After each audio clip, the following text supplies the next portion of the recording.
The cargo vessel Steadfast moved through the darkness of space like a tired worker heading home. Captain stood on the bridge, watching the stars through the wide window. His ship was old but reliable, carrying medical supplies to the outer colonies where people needed them most. Was a simple man who believed in honest work and keeping promises.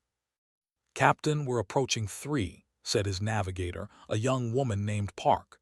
"Should be there in 20 minutes. Nodded. 3 was home to a peaceful species known throughout the galaxy for their farming skills and gentle nature. They grew food that fed dozens of worlds. The humans had been trading with them for 5 years now and considered many to be friends. Good, let's make this delivery smooth. They are counting on these medicines for their children's hospital." The Steadfast wasn't a warship. It had basic shields and one small defensive cannon that had never fired in combat. Humanity was still new to the Galactic Council, the group of alien species that governed this part of space. Most aliens saw humans as hard workers and decent traders, but nobody feared them. Nobody thought humans were warriors. As they got closer to 3, Park frowned at her screen. "Captain, I'm picking up strange readings. Multiple ships coming in fast." Stomach tightened. "Identify them." "Oh no, sir, they're raiders, 6 ships all armed. They're heading straight for us." Everyone on the bridge went silent. They were known across the galaxy as brutal pirates who killed without mercy. They took slaves, destroyed settlements, and disappeared into the lawless regions of space where the Galactic Council refused to go. Had heard stories of entire colonies wiped out by attacks. Red alert, all crew to emergency stations. Try to reach 3 defense forces. But before Park could send the message, the ships opened fire. Energy blasts hit the Steadfast's shields, making the whole ship shake. Grabbed his chair to stay standing. "Shields at 60%, shouted his engineer. "We can't take much more of this." "Return fire. Get us to the planet maximum speed."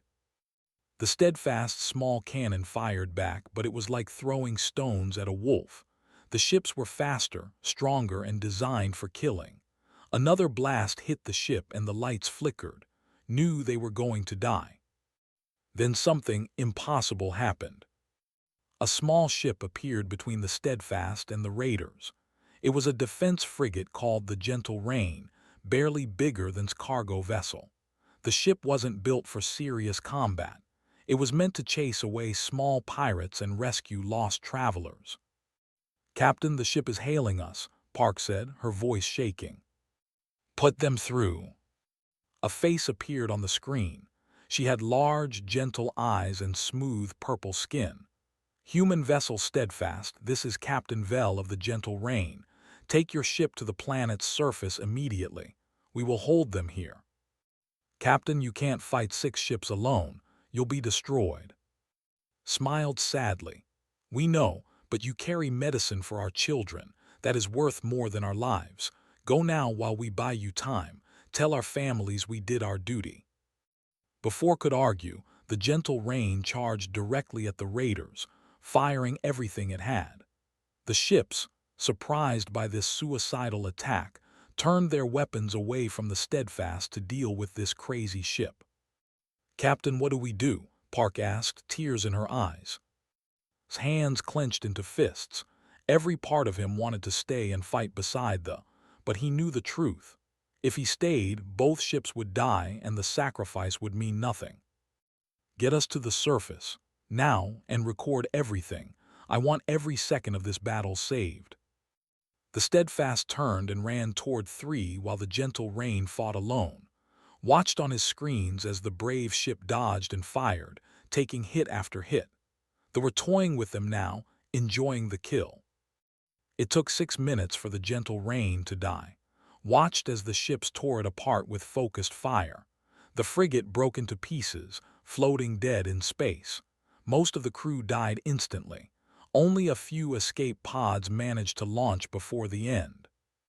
The Steadfast landed on 3 just as local defense ships finally arrived. The raiders, satisfied with their kill and not wanting to fight multiple ships, disappeared into deep space. And his crew were safe, but he felt sick. 3 days later, stood at a memorial service on 3. They had recovered 5 survivors from the gentle rain, including Captain's son, a young male named Ben who had been working in the engine room. 23 had died. They showed no anger. They believed that sacrifice for others was the highest calling. They didn't ask for revenge or even justice. They simply mourned their dead and moved on as they always did. But couldn't move on. After the service, he approached Ben, who stood alone looking at his mother's name carved in stone. "I'm sorry," said quietly. "Your mother saved my entire crew. 28 people are alive because of her." Ben looked at him with his mother's gentle eyes. "She did what was right. That is the way." "It's the human way too," said. "But humans have another way as well. We remember. We don't forget when someone bleeds for us. We don't forget debts." Ben nodded politely, not really understanding. True kindness required no payment, but meant every word. That night, he sent his complete report to Earth's military command. He included every recording, every detail about the ships, and a personal message that he marked urgent. The message was simple. They saved us and asked nothing in return. We owe them a debt. I request that we pay it in full. On Earth, Admiral Sung read the report 3 times. He watched the recordings of the gentle rain's last stand. He saw how those gentle farmers had thrown themselves at death to save humans they barely knew. Admiral called an emergency meeting with the other military commanders. They watched the recordings together in silence. When the video ended, Admiral spoke. "Humanity has been in space for 30 years. The other species think we're just merchants and builders. They think we're soft. They're about to learn something important about humans." "What's that, sir?" asked a young officer. "We pay our debts, every single one, no matter the cost." The meeting ended with a unanimous decision. What the Galactic Council wouldn't do, humanity would do alone. They had made a fatal mistake. They had killed people who protected humans. And humans never, ever forgot. 6 months had passed since the attack on the gentle rain. The Galactic Council had sent official letters of sympathy to the. They held a ceremonial moment of silence. Then they did absolutely nothing else. The Council explained that they operated in lawless space, outside their territory. Fighting them would be expensive and dangerous. The matter was considered closed. They accepted this. They didn't believe in revenge or violence. They mourned their dead and continued farming their fields, growing food for the galaxy. But in the human military headquarters on Earth, lights burned late into the night. Admiral Sung sat in his office, looking at a wall covered with information about the. For 6 months, he had thought about nothing else. He had read Captain's report so many times he could recite it from memory. He had watched the recording of the gentle rain's last stand until he knew every second by heart. "Admiral, Commander Na is here to see you," his assistant said through the intercom. "Send her in." Commander Na entered the office. She was the head of Human Naval Intelligence, known throughout the fleet as someone who could find any information, no matter how well hidden. She carried a thick folder under her arm. "Good morning, Admiral. I have the full report you requested." "Tell me you found them." Na smiled coldly. "We found them. It took 8 months, but we found everything." She opened the folder and spread papers across the Admiral's desk. There were star charts, ship movements, intercepted communications, and surveillance photos. "They aren't just random pirates," Na began. "They're organized. The raiders who attacked Captain's ship belong to a larger fleet controlled by a warlord named the Render. He commands approximately 80 warships operating out of a base in the Expanse." 80 ships, Admiral repeated. "That's more than most council members have in their entire military." "Yes, sir. And it gets worse. We tracked their movements across 12 different star systems. In the past 5 years, they have destroyed 47 settlements. They've killed over 30,000 people from 4 different species. They take slaves and sell them to criminal syndicates. Admiral's jaw tightened, and the Galactic Council knows about this. They know. We found internal council documents discussing the problem. The conclusion was that sending a military force to the Expanse would be, and I quote, economically impractical. They decided it was cheaper to let them continue their attacks than to stop them. The Admiral was quiet for a long moment. Tell me about your team. I assembled 3 specialists as you ordered. First is Wu, our best cyber warfare expert. He's the one who broke into the communication networks and found their base location. Second is He, an infiltration specialist. She's actually been inside a supply station for the past 2 months, working undercover. Third is Ho Min, who studies alien psychology. He's been analyzing how they think and fight. I want to meet them. 1 hour later, Admiral sat in a secure conference room with Na and her 3 specialists. Wu was a thin man who looked too young for his rank. He was average in every way, which made her perfect for blending in anywhere. Ho Min was older, with sharp eyes that seemed to see through people.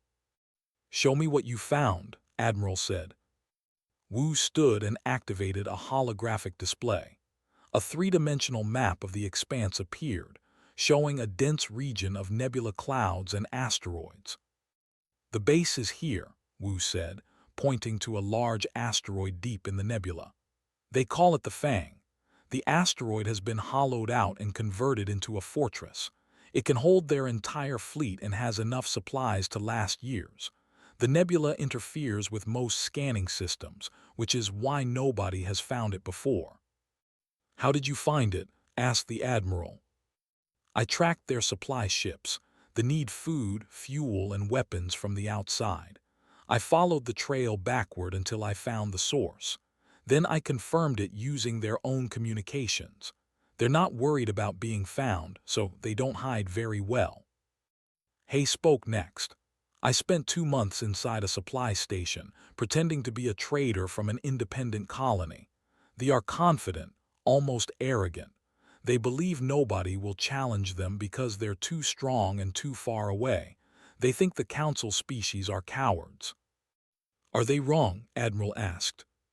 He smiled slightly. About the council, no, about humans, very wrong. Ho Min pulled up psychological profiles. The culture values strength above everything. They respect only power and fear nothing but defeat. They've been raiding for 3 generations without serious opposition. This has made them reckless. They don't expect real resistance. What about their combat abilities? Admiral asked. They're dangerous, Ho Min admitted. Their ships are well armed and they have experienced crews. In ship-to-ship combat, they're probably equal to most council militaries. Their ground troops are brutal in close combat. They train their whole lives for fighting. Admiral studied the hologram of the Fang, turning it slowly with his hand. 80 warships, a fortress in a nebula, trained warriors.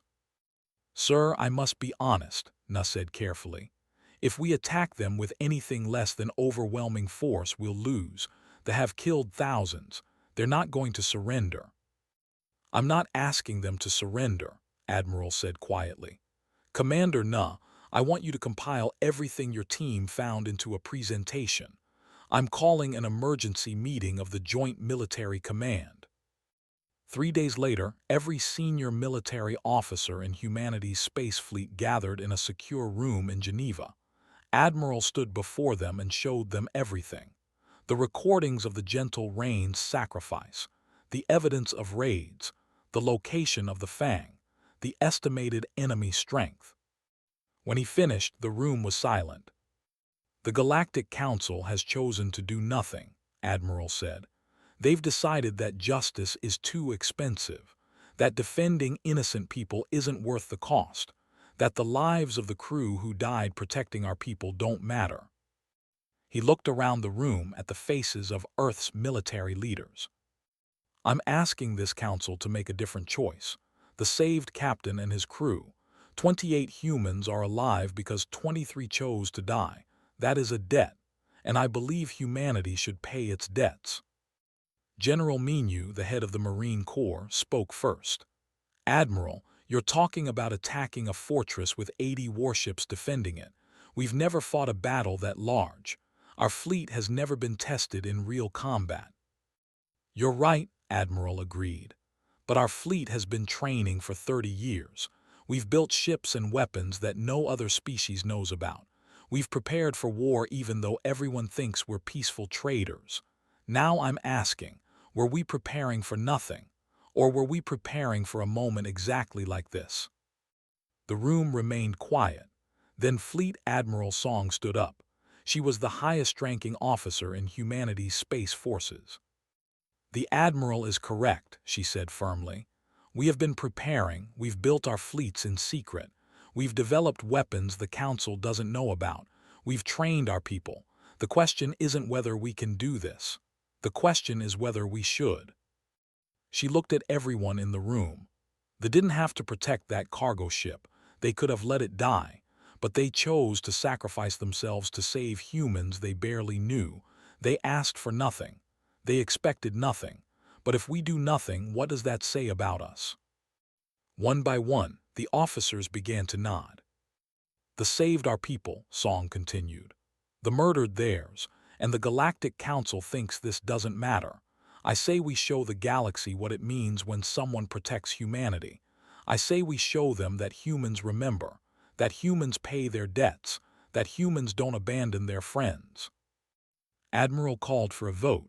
Every single officer voted yes. Then it's decided, Admiral said. We're going to war.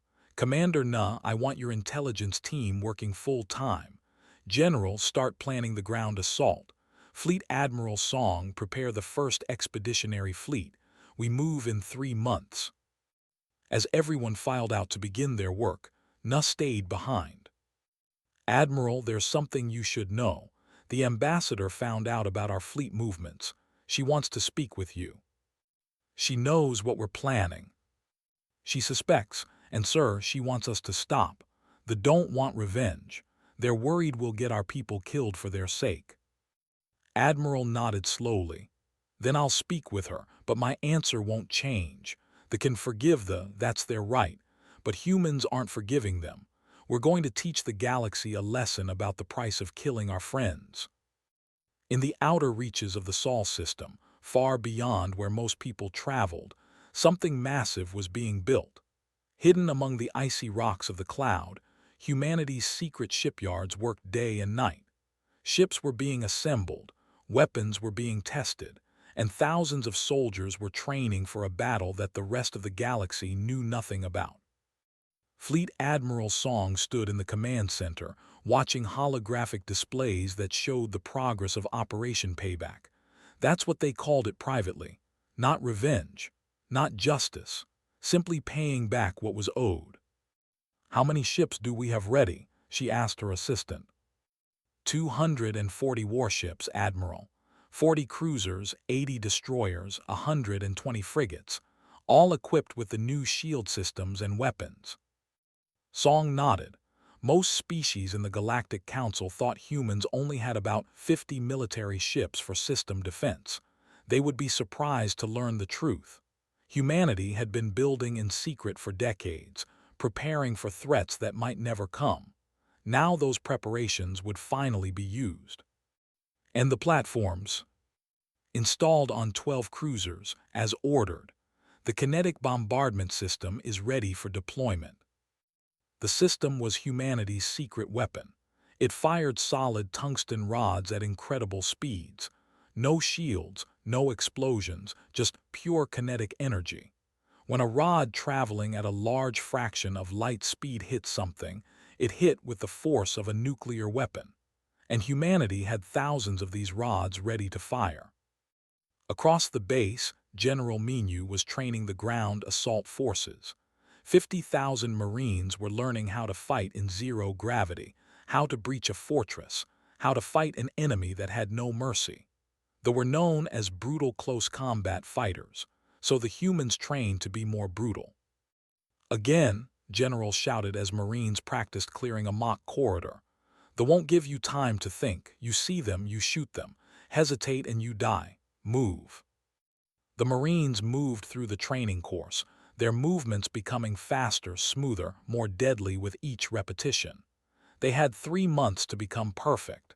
After 3 months, they would face the real thing. But not everyone was happy about the operation. The ambassador's son sat in Admiral's office on Earth. She had traveled from the specifically to stop this madness, as she called it. "Please, Admiral, you must reconsider," Sun said, her purple skin showing patches of distress. "We appreciate the sentiment, truly we do, but we don't want human lives lost because of us." Admiral poured tea for both of them, a human custom he had learned helped difficult conversations. "Ambassador, with respect, it's not your choice to make. But it was our ship that was destroyed, our people who died. This is our grief to bear." "And it was our people who were saved," Admiral replied gently but firmly. "Ambassador, tell me, if the situation was reversed, if a ship had been saved by human sacrifice, what would your people do?" Sun was quiet for a moment. "We would honor the memory of those who died. We would teach our children about their sacrifice. We would live good lives to make their deaths meaningful." "That's beautiful," Admiral said, "but it's not the human way. Humans remember differently. When someone saves us, we don't just honor their memory, we act.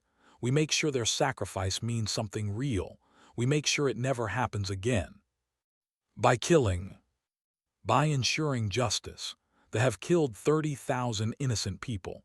They've destroyed 47 settlements. They operate without fear because nobody stops them. The Galactic Council won't act. So humanity will." Sun's eyes showed sadness. "This will cost you so much.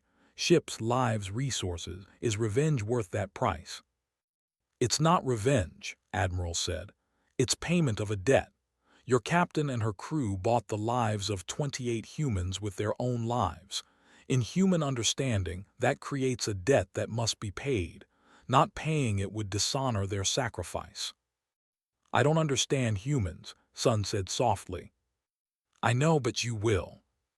While this conversation happened, Captain was being promoted.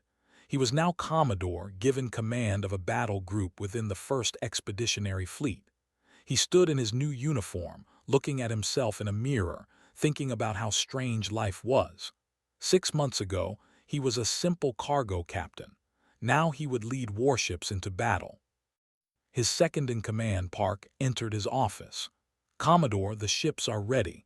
Your battle group is fully supplied and crewed." "Are they ready for this?" "They're ready, sir. Every person in this fleet knows why we're doing this. They've all seen the recordings. They know what they did. They want to be here." Nodded slowly. "Good, because when we go into that nebula, some of us won't come back. I need people who understand what we're fighting for." 2 months into the preparation, the Galactic Council began to notice something strange. Human ships were moving in large numbers toward the outer Sol system. Trader ships reported seeing unusual military activity. Some council members became curious. The ambassador, representing a species known for their intelligence gathering, requested a meeting with Earth's diplomatic office. "We've noticed significant military movements," the ambassador said carefully. "Is humanity preparing for something?" The human diplomat smiled politely. "Just fleet exercises. We like to keep our people trained." "Fleet exercises involving over 200 ships. We take training seriously." The ambassador didn't believe this, but he had no proof of anything else. He filed a report with the council noting suspicious human activity, but nothing came of it. Most council members thought humans were simply paranoid and over-militarized. It didn't seem important. 3 weeks before the operation was set to begin, Admiral sent out an encrypted message to every member of the Galactic Council. The message was brief. "To all council members, humanity is about to conduct a military operation to address a matter of honor. Any species that wishes to observe may send unarmed ships to coordinates that will be provided. Any interference will be considered an act of war. This is not a request for permission. This is a courtesy notification. The council chambers exploded in confusion. The representative demanded to know what humans thought they were doing. The representative called the message insulting. The representative, son, simply lowered her head and said nothing. The council voted to send a message back, ordering humanity to explain its intentions. Admiral's response was one word: no. This had never happened before. No council member had ever simply refused to answer the council's questions, but there was nothing they could do. Humanity was technically not violating any laws.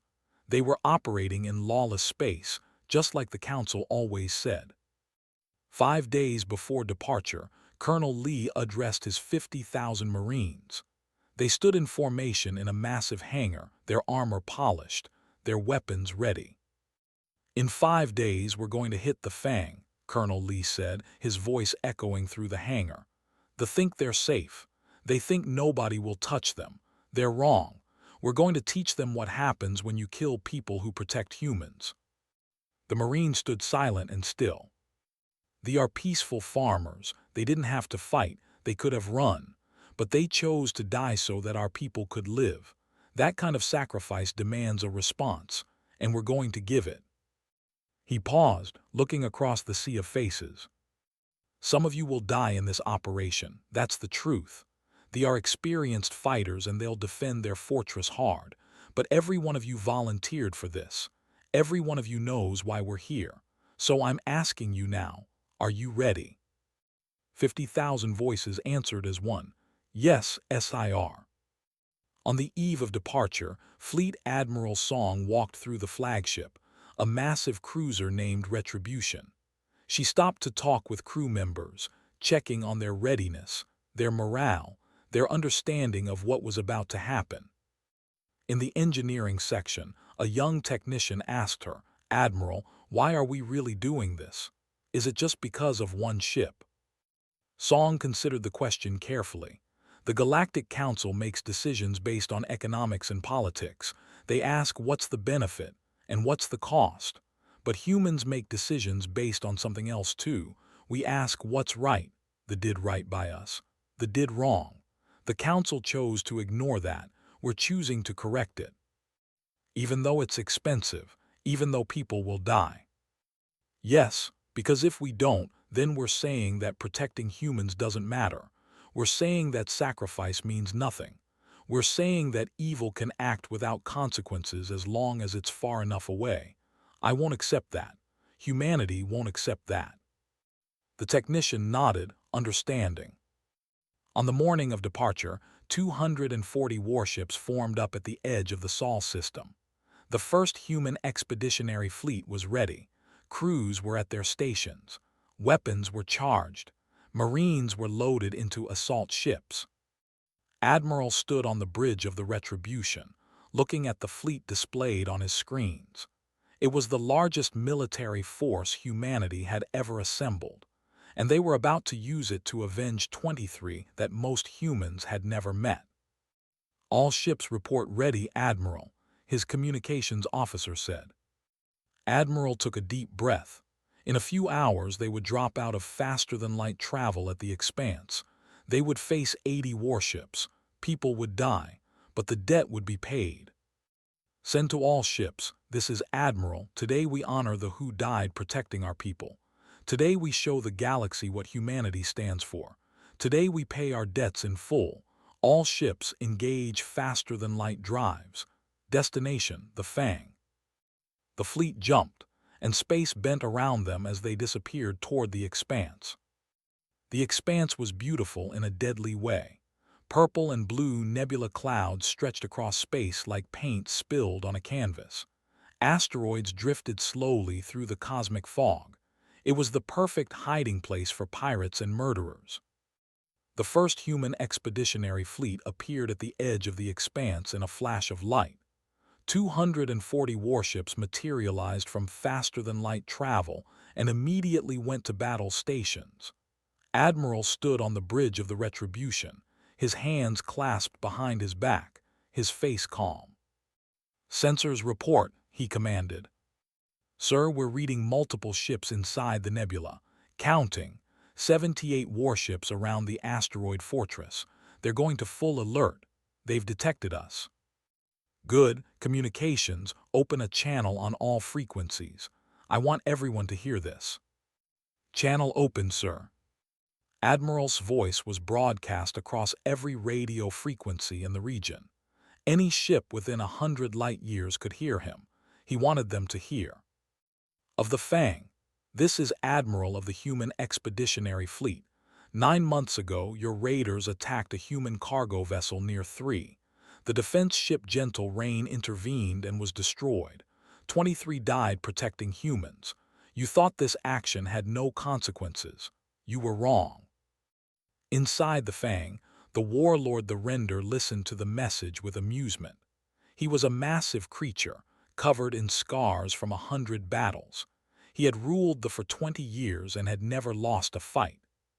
"Humans," he laughed. "The soft traders think they can threaten us." He opened a return channel.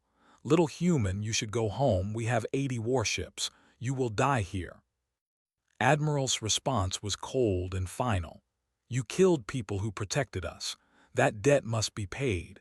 You have 1 hour to surrender for trial, or we will destroy you completely. Those are your only 2 choices." Laughed harder. "Then come and die, human. We'll add your ships to our collection." He cut the transmission and turned to his officers. "Launch all ships. We'll crush them quickly and take their technology. Maybe humans will be worth more as slaves than we thought." The fleet poured out of the Fang like angry insects from a disturbed nest. 78 warships, all armed with heavy weapons, all crewed by experienced pirates who had never lost a battle. They formed up in a battle formation that had worked for them dozens of times before. On the Retribution, Admiral watched the ships approach. "All ships execute Delta formation. Cruisers prepare to fire on my command. All batteries weapons free." The human fleet shifted into a complex pattern. Ships moved into overlapping defensive positions, creating layers of protection. They had never seen anything like it. "Sir, ships are closing fast. They're trying to get into close combat range," reported the tactical officer. "Let them come. Cruisers fire." 12 human cruisers unleashed hell. Thousands of tungsten rods, each moving at incredible speed, streaked through space. They looked like falling stars, but these stars brought death.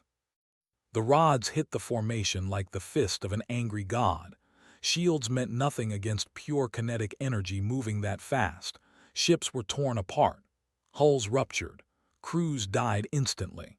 In the first 30 seconds of battle, 15 ships were destroyed. Stared at his tactical display in shock. "What was that? What kind of weapon?"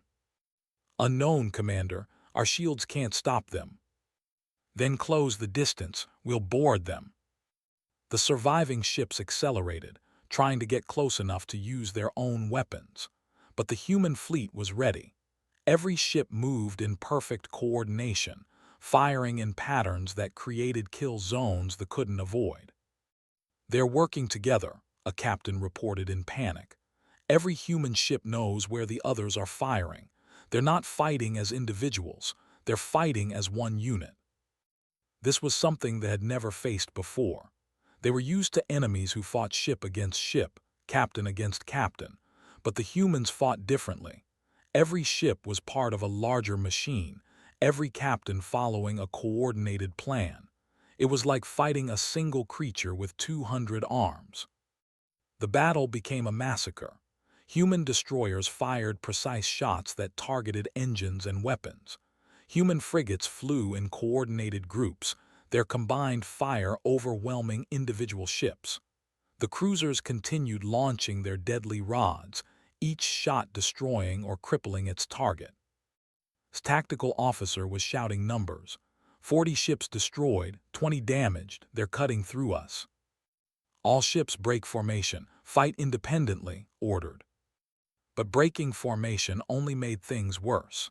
Now the ships were scattered and confused, while the human fleet continued to move like a coordinated whole. It was like watching wolves hunt sheep. Commodore commanded his battle group with cold efficiency. He had waited 9 months for this moment. Every time he gave an order, he thought of Captain and her crew, throwing themselves at certain death to save his people. Target that cruiser. Fire all forward batteries. Helm, bring us about for another pass. His ships moved like dancers, firing and moving, always staying in formation. A cruiser exploded under their combined fire, then another, and another. Commodore, they are trying to retreat back to the fortress, Park reported. Pursuit formation, don't let any escape. Admiral's orders were clear, this ends today. The battle had been going for 43 minutes. Of the 78 ships that had launched, only 20 remained. They were fleeing in panic, trying to get back to the safety of the Fang. But Admiral had planned for this. Human frigates had moved to block every escape route. They found themselves trapped, surrounded by the fleet they had thought would be easy prey. "Sir, some ships are requesting to surrender," the communications officer reported. Admiral's face showed no emotion. They gave the no chance to surrender, destroy them all. The last ships died in fire and silence. When it was over, the Fang stood alone, its entire fleet destroyed in less than an hour. Fleet status, Admiral requested. 6 ships damaged, none destroyed. Casualties, 43 dead, 116 wounded. Admiral absorbed this. 43 humans had died to avenge 23. The math was already in humanity's favor, but the battle wasn't finished. Colonel Lee, begin the assault. In the Marine assault ships, Colonel Lee and his 50,000 Marines prepared to attack the Fang. They wore powered armor that made them stronger and faster. They carried weapons designed for close combat, and they were ready to face them on their own ground. "Remember your training," Colonel Lee said over the general channel. "They are dangerous in close combat, but we've trained for this. Work in teams, support each other, and don't hesitate, we're here to finish this." The assault ships launched from the fleet and headed toward the Fang. The asteroid fortress fired defensive weapons, but human ships provided covering fire, destroying the gun emplacements. Within minutes, the assault ships were docking at multiple breach points around the fortress. The doors blew open, and humanity's Marines poured into the Fang. They had been waiting. They met the humans in the corridors with brutal ferocity. The fighting was close and terrible. Warriors were strong and experienced. They knew every meter of their fortress. They fought with the desperation of people who knew they were going to die. But the humans had trained for 9 months for exactly this. They moved in tight formations, supporting each other, covering angles, advancing methodically. When a Marine fell, 2 more took their place. When they tried to set up ambushes, the humans used their sensors to find them first. Corridor by corridor, level by level, the Marines pushed deeper into the Fang. The fighting was savage. Both sides took heavy casualties. Blood floated in the zero-gravity sections, making the corridors look like scenes from a nightmare. Colonel Lee led from the front, his armor by dozens of hits. He saw young Marines die. He saw warriors fight to their last breath, but he never stopped advancing. "All units continue the advance. We end this today."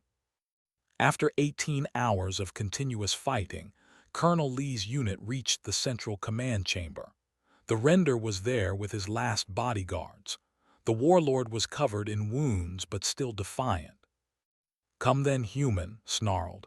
"Let's see if you can finish what you started." The final fight was brief and brutal. Killed 3 Marines before Colonel Lee shot him down. The warlord fell, still trying to reach his weapon even as he died. Colonel Lee stood over the body of the leader. He felt no triumph, only exhaustion. "Command, this is Colonel Lee. The Fang is secured. Enemy warlord is dead." Back on the Retribution, Admiral received the report.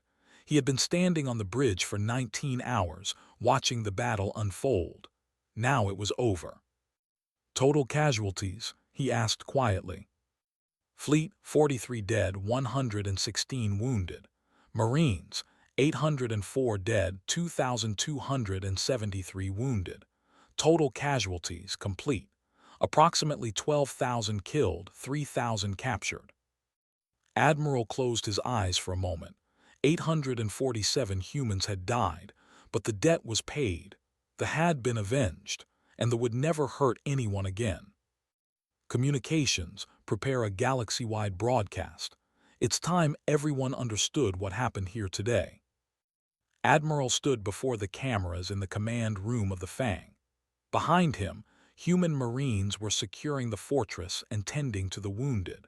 The walls still showed signs of the brutal fighting. The smell of smoke and blood filled the air. This was exactly the setting he wanted for his message. The transmission would reach every inhabited world in the galaxy. Every species would hear this. Every government would understand. This is Admiral of the Human Expeditionary Fleet, broadcasting from what remains of the Fang, the fortress in the expanse. He paused, letting the significance of his location sink in. The fortress that everyone thought was impregnable. The base that the Galactic Council said was too dangerous to attack. Humans had taken it in less than a day. 9 months ago, they attacked a human cargo ship near 3. A defense vessel, the Gentle Rain, commanded by Captain Vell, chose to sacrifice itself to save human lives. 23 died so that 28 humans could live. They believed this action had no consequences. The Galactic Council agreed. Both were wrong. Behind the Admiral, a prisoner was being led past in restraints. The image would show everyone that the mighty had been defeated. They operated for years without fear because nobody stopped them. They killed 30,000 innocent beings. They destroyed 47 settlements. They took slaves and sold them like property. The Galactic Council knew all of this. They chose to do nothing because intervention was, and I quote, economically impractical. Admiral's voice grew harder, colder. Humanity has a different calculation. They protected our people when they had every reason to flee. They gave their lives for strangers. That created a debt. Today, that debt has been paid in full. The fleet has been destroyed. Their fortress has fallen. Their warlord is dead. Justice has been delivered. He looked directly into the camera. Let this be understood by every species in the galaxy. Humanity protects those who protect us. We remember kindness, we honor sacrifice, and we repay our debts no matter the cost. To our friends, we offer loyalty without limit. To our enemies, we offer destruction without mercy. The transmission ended. Within hours, every government in the galaxy had seen it. The reactions were immediate and varied. In the Galactic Council chambers, chaos erupted. The representative demanded that humanity be sanctioned for their unilateral action. The representative called it a dangerous precedent. Smaller species remained silent, not sure what to think. The council president, a named Vex, called for order. The humans have violated council protocols. They conducted a military operation without authorization. But the ambassador raised a tentacle. With respect, President Vex, the humans operated in lawless space, exactly as the council defined it. They attacked pirates and criminals who were outside council protection. By our own definitions, they violated no laws. This silenced many council members. They were right. The council had declared the expanse to be outside their jurisdiction. That meant humanity had done nothing illegal. But the precedent, the representative protested. If species can conduct military operations without council approval, it undermines our authority. The ambassador's son stood slowly. Her voice was quiet but carried through the chamber. The humans did what we could not, what the council would not. They avenged my people when we had accepted our loss. I cannot condemn them for this. Ambassador Sun, with respect, you speak from emotion, the council president said. I speak from truth, Sun replied. They killed thousands of our people across many species. The council did nothing. Yesterday, the fleet ceased to exist. Today, their fortress is in human hands. Their warlord is dead. Which action shows more care for innocent lives? The Council's sympathy letters or humanity's warships? The chamber fell silent. Several days later, the formal trials began. The captured, including officers and warriors, were brought before a tribunal. Admiral insisted that judges be part of the process. Sun wanted to decline, but her people convinced her to participate. The trials were broadcast across the galaxy. Evidence was presented of crimes spanning decades. Names of victims were read aloud. Survivors, they offered no defense, believing that strength was its own justification. Second in command, a warrior named, spoke defiantly at his trial. "We took what we wanted. We killed those who were weak. That is the way of strength." The judge asked him a simple question. "And now you are captured and weak. Does that mean others have the right to kill you?" Had no answer. The tribunal's verdicts were swift, and his command staff were executed. The surviving warriors were sentenced to life imprisonment on a human penal colony on a harsh ice world. No mercy was shown because none had been given. But the most significant event happened in a small ceremony on 3, the agricultural world where it all began. Admiral and Commodore traveled there with a full military escort. They brought something for a gift. Sun met them at the memorial where Captain's name was carved. The memorial had been expanded to include the names of every human who died in the battle for the Fang. 847 names, written alongside the 23 names. "Admiral, you've done too much already," Sun said, tears in her large eyes. "You've avenged our dead and lost your own people doing so. We cannot ask for more." "You're not asking," Admiral said. "We're offering." He activated a holographic display. It showed ships, weapons, and the fortress itself. The fleet that survived our attack, the Fang Fortress, all of their technology and resources, we're giving it all to the people. Sun stared in shock. "That's worth. I can't even calculate what that's worth. Billions in resources, military technology we've never possessed." "You can use it to protect yourselves," Admiral said. "Or you can sell it and use the money for your people. Or you can give it to other species who need protection. That's your choice. But it belongs to you. Your people paid for it with their lives. We just collected it for you." Sun couldn't speak. She simply bowed deeply, a gesture of profound respect in culture. "There's one more thing," Commodore said quietly. "Humanity would like to offer a formal military alliance to the people. We'll protect your worlds. We'll train your defense forces. We'll share our technology. Not because we expect payment, but because you've proven you're the kind of friends humanity values." Sun looked at both men. "You understand this will change everything. An alliance between our species will shift the balance of power in the galaxy. The Council will be afraid." "Let them be afraid," Admiral said. "Maybe they'll think twice before ignoring justice next time." The treaty was signed that day. The Human Alliance became the first military partnership outside of the Galactic Council structure. Other species took notice. Within weeks, 3 smaller species approached humanity with similar requests. They had all been victims of raids and attacks that the Council ignored. They wanted what they had, protection from a species that actually kept its promises. In the Council chambers, the atmosphere had changed. When human diplomats spoke now, everyone listened. When humanity suggested policy changes, Council members debated seriously instead of dismissing them. The Council had learned a simple truth. Humans were no longer the junior members to be ignored. But not everyone was pleased. The Dominion, one of the most powerful Council members, sent a formal complaint. They argued that humanity's actions were destabilizing the established order. They demanded that the Council restrict human military activities. Admiral's response was delivered to the full Council. He stood before them, no longer just another fleet officer, but now known across the galaxy as the Admiral who destroyed thee in a single day. The Dominion calls our actions destabilizing, he said calmly. I agree. We destabilize this ability to murder innocents. We destabilize the assumption that powerful criminals can act without consequences. We destabilize the idea that the Council's inaction is acceptable.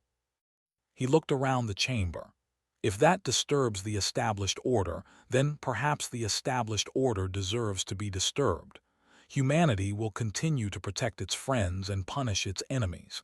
If that makes us unpredictable, then so be it. Predictability clearly wasn't working. The Council took no action. They couldn't. Humanity had broken no laws, and now half a dozen species were looking to them for protection. Any move against humanity would push those species further into human influence. 6 months after the battle, Commodore returned to 3 for the memorial's anniversary. They had added something new, a detailed account of the battle, written in both and human languages. It told the story of how humanity had avenged 23 deaths with the destruction of an entire criminal empire. Ben, Captain's son, now served in the new defense force, trained by human instructors. He had grown into a confident young adult, wearing a uniform that combined in human elements. Commodore, Ben said, I've always wondered something. My mother saved your crew knowing she would die. Your people avenged her knowing many of you would die. Was it worth it? All those human lives for lives? Looked at the memorial wall, at all the names carved in stone, human and names together. Your mother didn't have to calculate worth, said quietly. She just knew it was right to protect the innocent. We did the same thing. We didn't ask if it was economically practical or politically wise. We asked if it was right. Your mother was worth avenging. Your crew was worth avenging. And showing the galaxy that humanity keeps its promises, that was worth everything. He placed his hand on the memorial. Besides, we didn't do it just for your people. We did it for us too. Because if we let your mother's sacrifice mean nothing, if we let the continue without consequence, then what kind of species would we be? What would our word be worth? Humanity's reputation was built in that battle. Now every species knows. Help a human, and humans will never abandon you. Harm someone under human protection, and humans will end you. Ben nodded slowly, finally understanding. My mother would be proud, not of the violence, but of the loyalty it represented. That's all we wanted, said, for her sacrifice to matter. Far above them, human warships patrolled the system, their sensors watching for any threat. Similar patrols now guarded 6 other species. Humanity's military was stretched thin, but nobody complained. They understood what they were building. In fleet headquarters on Earth, Admiral reviewed reports of new ship construction. The first expeditionary fleet had been impressive. The second fleet, now being built, would be even larger. Humanity was preparing for a future where they would be called upon again to protect the innocent. A young officer approached with a question. Sir, the Council is asking how many more fleets we plan to build. They're nervous about our military expansion. Admiral smiled slightly. Tell the Council that humanity will build as many fleets as necessary to protect our friends. If that makes them nervous, they're welcome to start protecting people themselves. The message was clear.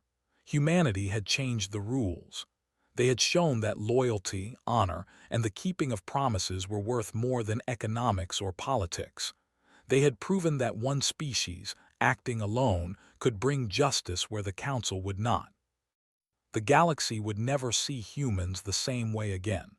They were no longer just traders and builders. They were protectors, avengers, and the kind of friends you wanted, but the kind of enemies you feared. And it all started because 23 chose to die for 28 humans they barely knew, and because humanity chose to remember.